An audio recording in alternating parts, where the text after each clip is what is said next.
Now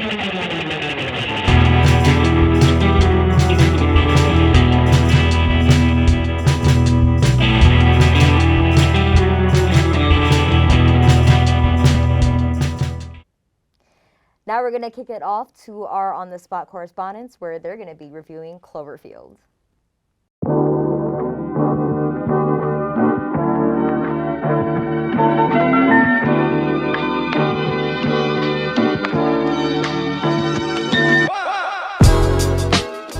Hey, I'm Gabe. Hi, I'm Dylan, and today we're reviewing 2008's Cloverfield. Here's the trailer.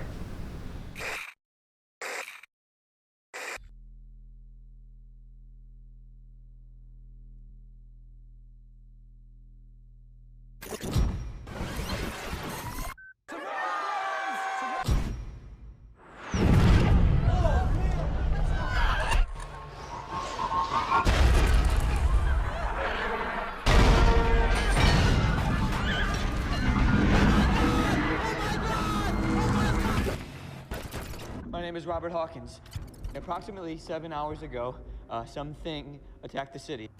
You found this. If you're watching this, then you know more about it than I do.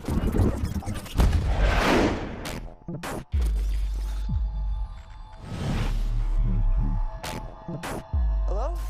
Beth? Beth, where are you? Okay, we cannot go into the middle of the city. We gotta get out of here. There's nothing you can do for now. Do you know what that thing is? Whatever it is, it's winning. Do you have any idea what's out there? I don't care what's out there. Listen to me. She's dying. Turn that camera.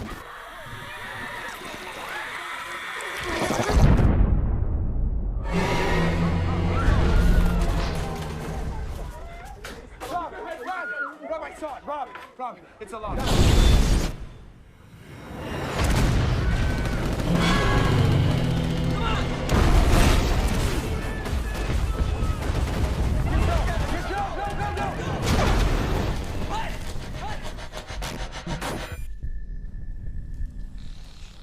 What was that?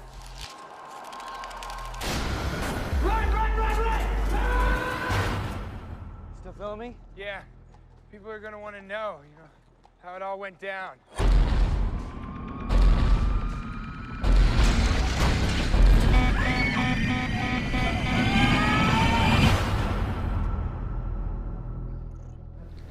Okay, so it's Halloween time. We're talking about both of our personal favorite monster movies, Cloverfield.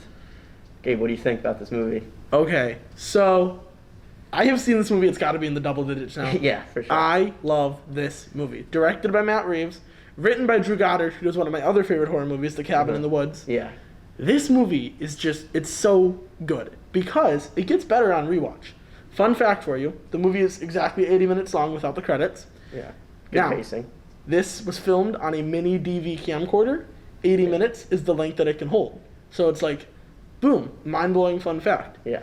But this movie, it's got everything. It's got gruesome kills. It's got a cool monster. It's pretty sad sometimes. Yeah. This movie is it's really everything you want from a monster movie. Yeah, I mean, like you said, it's 80 minutes. It just packs. Once it gets going, it doesn't stop. It doesn't let up. It introduces the characters, it gets to all that, but once the monster shows up, it is just a crazy ride from there on. It does have a kind of slow first 10 minutes. Yeah, but you need that. After 10 minutes, if you rip the Statue of Liberty's head off and roll it down the street, yeah, You're gonna get that's a good start to a attention. movie. Yeah, 100%. But yeah, this is it's a found footage movie.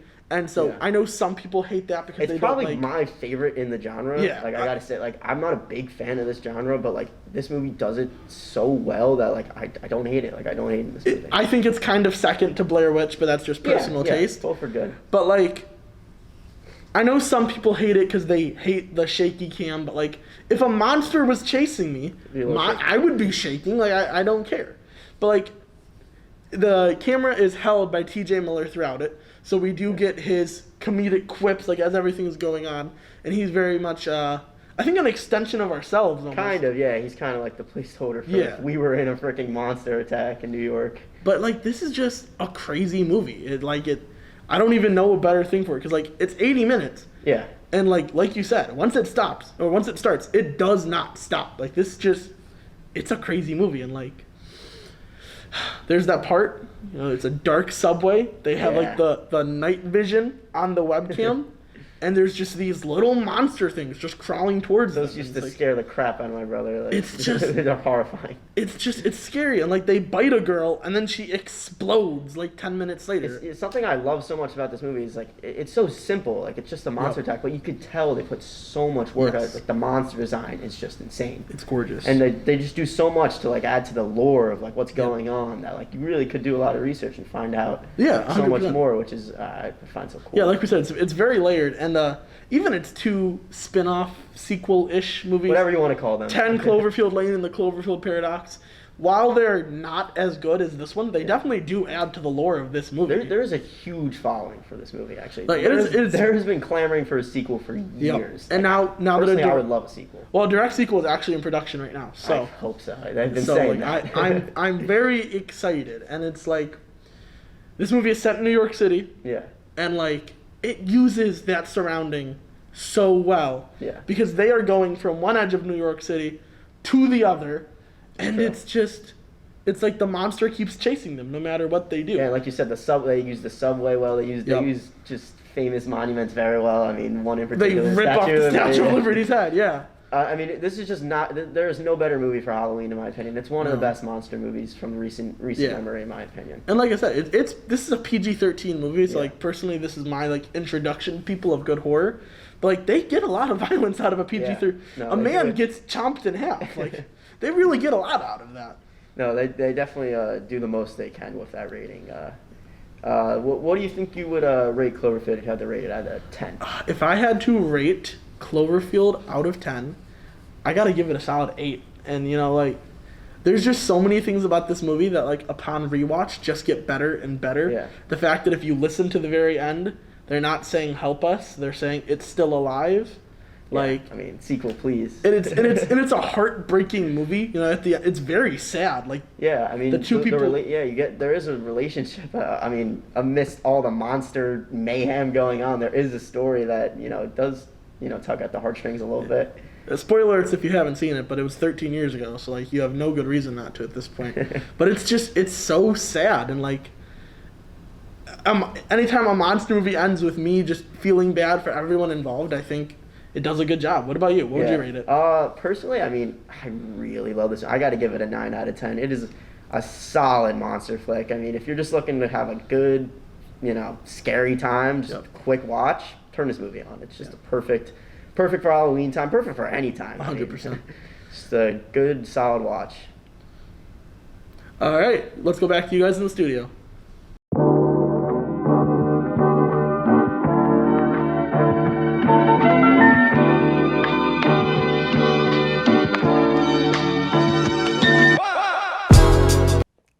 That's all for this week. If you want to follow more Review Crew content, go to the Review Crew Instagram, Twitter, and TikTok, as well as Orange TV Network on Facebook, Twitter, Snapchat, Instagram, and YouTube. Find the Review Q's podcast on Spotify or on our website at orangetvnetwork.syr.edu, where you can also find our blog and more OTN information. And check out this week's screening hosted by University Union, Old. Also, be sure to check out Friday Night Movie Night on OTN. This week's movies are House on Haunted Hill, Night of the Living Dead, and A Bucket of Blood. See you next week.